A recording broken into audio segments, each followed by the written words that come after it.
How to fix not registered on network on Android phone. Hi everyone, I'm here to assist you today. Without any delay, let's jump right in. First, open settings on your device. Then click on Wi-Fi and network at the top, which will open these options. Click on SIM and network. Then, after that, select the network that is not registered. In my case, it's SIM2, so I'll simply click on SIM2. And you'll find roaming, turn that on.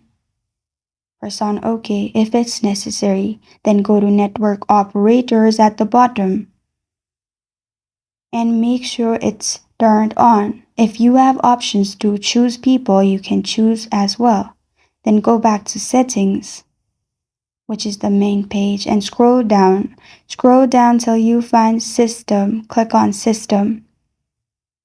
In system, you'll find reset options. Click on reset options and then click on reset Wi-Fi, mobile and Bluetooth. After you click on it, click on reset settings and reset all your networks, which will reset all your network settings like Wi-Fi, mobile data and Bluetooth. After that, you're good to go. This is how to fix not registered on network on Android phone. Thank you for joining me today. If this video helps you out, please leave a like and subscribe for more. Got a question or want to suggest the topic? Comment below. Thank you for watching.